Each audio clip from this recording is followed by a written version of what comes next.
বাটুরের সঙ্গে সবুজ মটরের ছোলার তরকারির রেসিপিটা আমার শ্বশুরমশাই দারুণ লেগেছিল। তাহলে দেখে নিন এই রেসিপিটা।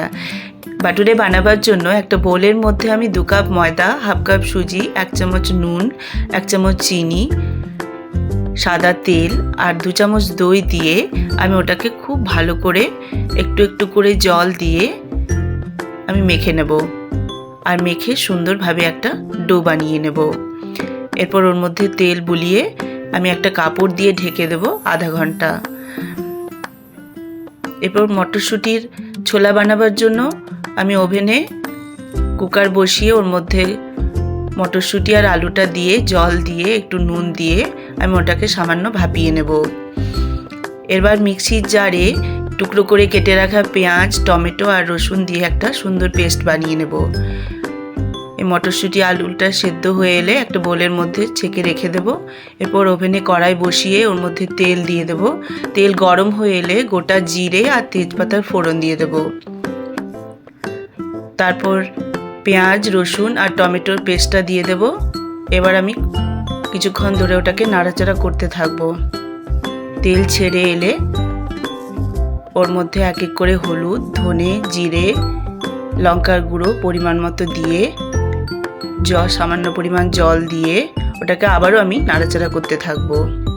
তারপর নুন দিয়ে আবার একটু নাড়িয়ে চাড়িয়ে ওর মধ্যে সেদ্ধ করে রাখা মটরশুঁটি আর আলুটা দিয়ে দেব। এরপর কিছুক্ষণ নাড়াচাড়া করে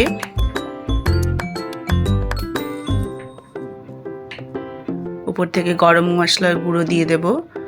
তারপর আর একটু নাড়িয়ে চাড়িয়ে এবারে পরিমাণ মতো জল দিয়ে কিছুক্ষণের জন্য ফুটতে দেব। এবার খুব সুন্দর ফুটে এলে দেখুন তৈরি হয়ে যাবে সবুজ মটরশুঁটির ছোলার তরকারি।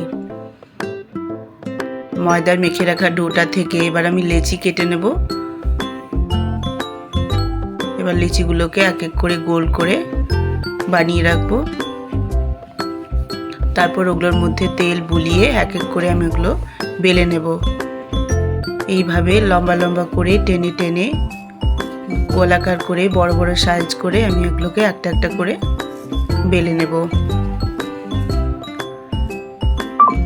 দিকে ওভেনে কড়াই বসিয়ে সাদা তেল দিয়ে দেব। আর তেল খুব ভালোভাবে গরম হয়ে এলে বাটুরেগুলো একটা একটা করে দিয়ে দেব। আর এইভাবে চেপে চেপে ভাজলে প্রত্যেকটা বাটুরে খুব সুন্দর ফুলে উঠবে। আর দেখুন ফুলকো ক্রিস্পি বাটুরে তৈরি হয়েছে। আর দারুণ খেতে লাগবে মটরশুঁটি ছোলার তরকারি দিয়ে এই বাটুরেটা। আপনারাও খেয়ে দেখুন।